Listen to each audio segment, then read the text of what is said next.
Pattern question तो एक ही same, फिर उसमें आप लोग ये भूख हड़ताल कर रहे हैं, इसके पीछे क्या वजह और आपकी सरकार से क्या मांग है? देखिए, भूख हड़ताल जो हमारी चल रही है वो सरकार की एक तुगलकी फरमान उन्होंने हमारे खिलाफ सुनाया है। उन्होंने एक प्रपोज बिल हमारे सामने पेश किया है। उस प्रपोज बिल में उन्होंने वकीलों को बांधने की कोशिश की है। उन्होंने बताया है कि यदि वकील हड़ताल करेंगे तो वकीलों के खिलाफ मिसकंडक्ट लगा के उनके लाइसेंस को रद्द करने का काम करेंगे। वकीलों के जो संस्था होती है वो एक ऑटोनोमस बॉडी होती है। वो हमारे जो लीडर हैं, जो सीनियर्स हैं, जो हमारे एडवोकेट्स हैं, वो इलेक्शन लड़के उसमें इलेक्ट होते हैं और वो फिर हमारे बॉडी को गवर्न करके उसको चलाते हैं। लेकिन सेंट्रल गवर्नमेंट का ये कहना है उस बिल में कि वो अपने लोगों को उस ऑटोनोमस बॉडी के अंदर भेजेंगे और उसके अंदर उनको इंक्लूड करवाएंगे, ताकि कल को यदि किसी प्रकार का कोई मिसकंडक्ट होगा तो वो उसको हमें पेनलाइज कर सके। ये बात हमें मान्य नहीं है, क्योंकि वकीलों की कोई सैलरी नहीं होती, वकील का कोई स्टाइफंड नहीं होता, वकील का कोई बीमा नहीं है सेंट्रल गवर्नमेंट के द्वारा, वकील को कोई ऐसा लाभ नहीं मिलता कि वकील सेंट्रल गवर्नमेंट के अंडर में काम करे। वकील कभी भी सेंट्रल गवर्नमेंट के अंडर में काम नहीं करेगा। हमारा यहाँ पर धरना देने का एक यही कारण है कि हमारी जो बॉडी है वो स्वतंत्र रूप से ऑटोनोमस है, तो ऑटोनोमस ही रहनी चाहिए, मोनोपोली नहीं चलनी चाहिए। सेंट्रल गवर्नमेंट अपनी मोनोपोली चलाना चाहती है, उस मोनोपोली को हमें बर्दाश्त नहीं है और हम उस मोनोपोली के विरुद्ध हैं। जो एक बिल आया है वो बिल, उसमें ये भी कहा गया है कि यदि वकील मुकदमा लड़ते लड़ते किसी प्रकार उसमें निष्फल हो जाता है तो उसको 3 लाख रुपए तक का जुर्माना भी देना होगा। आप ये बताइए कि वकील किसके लिए मुकदमा लड़ते हैं? वकील समाज के लिए मुकदमा लड़ते हैं। दो पक्ष यदि लड़ेंगे तो एक ना एक तो हारेगा, एक जीतेगा। तो ये कौन सा तरीका है कि वो पेनलाइज करने की बात कर रहे हैं 3 लाख रुपए तक? तो ये जितना भी उन्होंने पैटर्न रचा है बिल के नाम पे, ये बिल बिल्कुल हमें बर्दाश्त नहीं है। इसके लिए हमें संसद का घेराव करना पड़ेगा, हम उसके लिए तैयार हैं। अभी हम आमरण अनशन पे बैठे हैं, अनिश्चितकालीन धरने पे, हम उसके लिए भी आगे बढ़ने के लिए तैयार हैं, चाहे हमें और अपने भाई इसमें जोड़ने पड़े, बहनें जोड़ने पड़े। हर डिस्ट्रिक्ट कोर्ट में हमारी कोऑर्डिनेशन कमेटी के द्वारा हमें आदेश दिया गया है, हमें डायरेक्शन दी गई है कि हमें स्ट्राइक करनी है। इसलिए हम अपने कानूनी कार्य से विरत हैं और इसी तरीके से हम अपनी स्ट्राइक को चालू रख रहे हैं।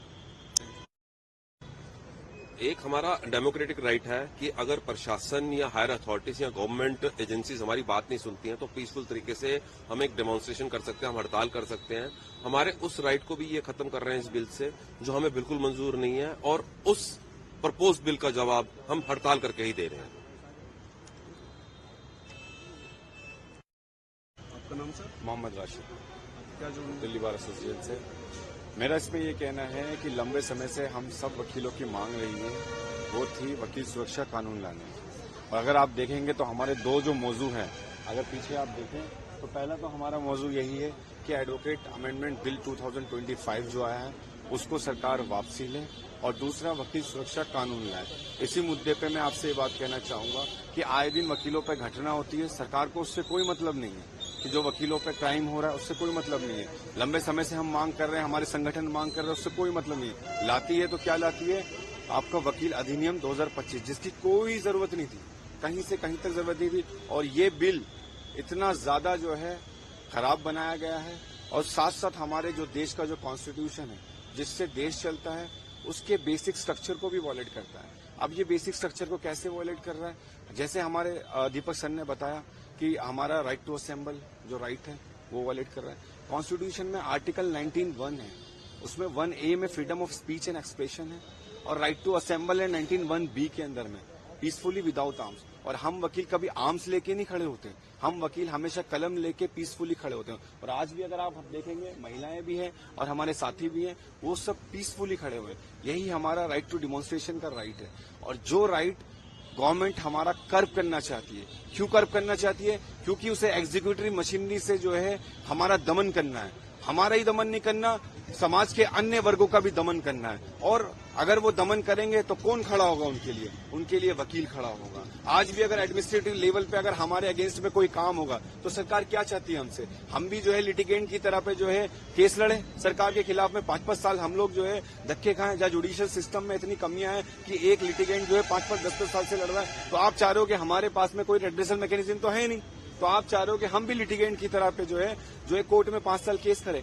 वकील के पास सिर्फ यही तरीका है, अगर एग्जीक्यूटिव मशीनरी हमारे खिलाफ कोई काम कर रही है, अगर एडमिनिस्ट्रेटिव बॉडी हमारे खिलाफ काम कर रही है, तो हम हड़ताल के जरिए जो है अपनी बात को रखते हैं और कई हद तक में हमारी कामयाबी उससे ही है। और सरकार को इसी चीज से प्रॉब्लम है, तभी वो हमारे हड़ताल का अधिकार रोक रही है, हमारी ऑटोनोमस बॉडी में हस्तक्षेप कर रही है, ताकि कल को जो है उन्हीं के जो प्यादे हैं हमारी बॉडी में एंटर होके हमारी मुखबरियां भी कर सके और हमारे आंदोलनों को या हमारे जो मुद्दे हैं उसको भटका सके। क्योंकि सरकार ने इस बिल में पहली बार सिर्फ इस बात का जिक्र करेगा कि 3 मेंबर वो मनोनीत करेंगे। इससे पहले हमारे जो अन्य साथी ने बताया कि जो मेंबर होते थे वो इलेक्टेड होते थे, लेकिन इस बार जो प्रावधान ये लेके आया वो 3 मेंबर जो है उनके खुद के मनोनीत होंगे। वो जो 3 मेंबर होंगे आखिर वो किसकी बात बोलेंगे, वो तो सरकार की बात बोलेंगे, हमारे वकीलों के मुद्दे की बात कोई ना बोलेंगे। तो इसी से मैं अपनी बात संक्षिप्त में खत्म करता हूं और सरकार तक अपनी ये बात पहुंचाता हूं कि वकील अधिनियम जो आप कानून लेके आए हो, आपको वो सारे प्रावधान